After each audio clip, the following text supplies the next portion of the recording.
Okay, then the excess chlorine is to be removed by suitable method of dechlorination before water is sent for consumption.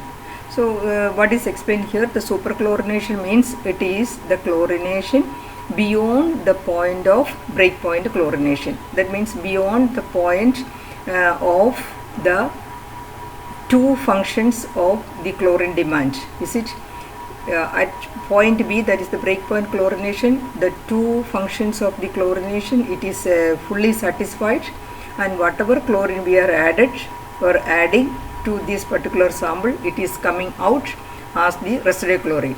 So when we want to increase the residual chlorine dose, or when we want to have more residual chlorine in the water which you are going to supply, that means beyond the standard limit. Standard limit is 0.2 ppm, is it? Okay, maximum it is 0.5 ppm, and beyond that, that means up to 2 ppm or 1.5 ppm, if you want to maintain the residual chlorine in that particular water supply, then you have to do the superchlorination. Superchlorination is nothing but it is we are adding more chlorine so that the residual chlorine is beyond the permissible limit of 0.2 ppm. That is the superchlorination. And what is the function? What is the when we are doing this?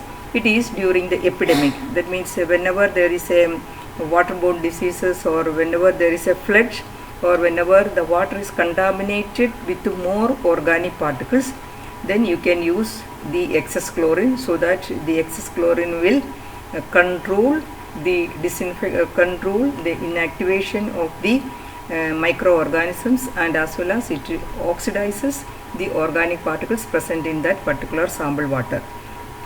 So that is superchlorination.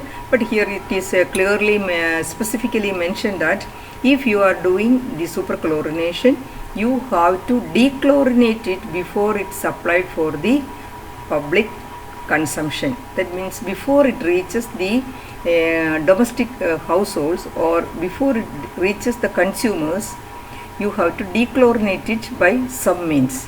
So that is usually this dechlorination in practical sense, when we are doing this superchlorination, it is we are adding more chlorine and supply the superchlorinated water through the pipeline for a particular period.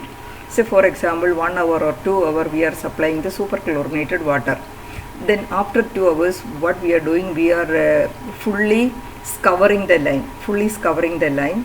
We are removing the entire superchlorinated water from that excess from that distribution line. Then we are supplying fresh water through the same line, so that all the contaminations within the pipe network, it will be removed by scouring the pipeline, or when we removed the cold water from that particular system. Usually we are doing like that, and in some cases what we are doing, we are superchlorinating the water. Then we are pumping that superchlorinated water in an elevated reservoir, or in a reservoir, that is a storage reservoir. We keep that water for say 1 day, or 24 hours or 12 hours sometimes. Then keep it for certain hours, at least for 8 hours you keep it there. Then the excess chlorine will evaporate, and then after that you can supply the water.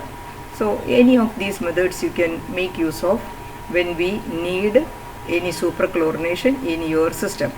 Okay, so that is superchlorination. Then the next one is dechlorination. The removal of excess chlorine from water is known as dechlorination. There are various ways of dechlorinating the water.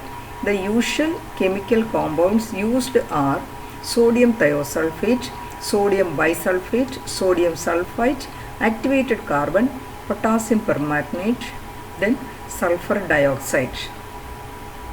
Sulfur dioxide as gas or in liquid form. Aeration is also an effective dechlorination process. So if you need a superchlorination, that means if you want to dechlorinate the superchlorinated water, then what we can recommend, you can make use of any of these chemicals. That is sodium thiosulfate is being usually it is recommended, or then potassium